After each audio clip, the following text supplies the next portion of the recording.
নমস্কাৰ বন্ধুসকল, অসমবাসী ৰাইজ সকলোকে কৈছোঁ, বৰ দুখৰ দিন আজি। জুবিন দা আমাৰ মাজৰ পৰা শৰীৰটো আজিৰ পৰা নোহোৱা হৈ যায়। মই এটা কথাৰ কাৰণে ভিডিঅ'টো দিব খুজিছোঁ, মানে মনত এটা প্ৰশ্ন লাগিছে। আমাৰ অসমীয়া মানুহখিনিকে বিশ্বাস কৰিব নোৱাৰা হৈ গৈছে।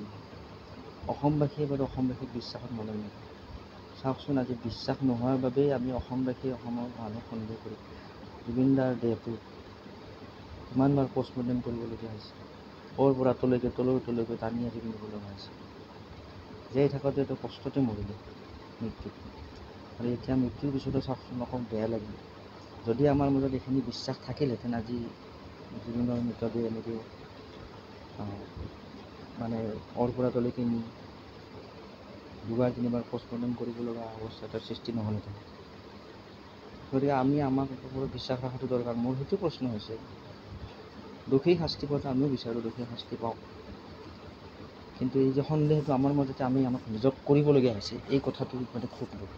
এজন শিল্পীৰ ক্ষেত্ৰত, এজন মহান শিল্পী, চিৰসুজ শিল্পী, তেওঁ এবাৰেই আহিছে।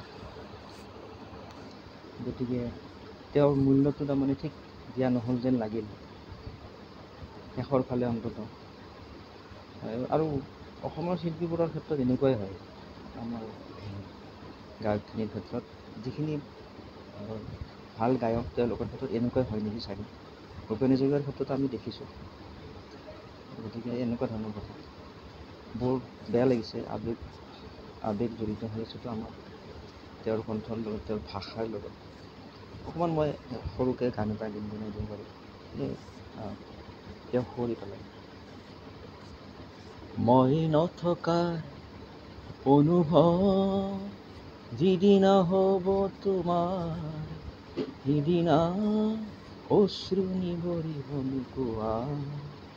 মই নথকাৰ অনুভৱ পলে পলে, প্ৰতি ক্ষণে ক্ষণে, প্ৰতি মুহূৰ্তে মুহূৰ্তে হ'ব জুবিন দাৰ, প্ৰতি মুহূৰ্তে মুহূৰ্তে হ'ব।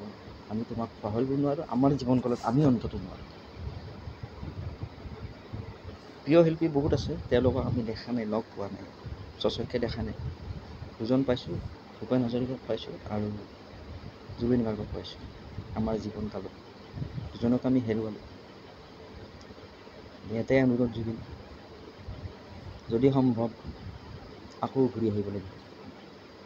আমি আকাশৰ তলত ৰৈ থাকিম তোমাৰ বাবে, কমচে কম সেইটো অনুৰোধ। বিদায়টো দিব নোৱাৰোঁ, তোমাক বিদায় দিব নোৱাৰোঁ, মানে তোমাক বিদায় দিয়া সম্ভৱ নহয়। নমস্কাৰ।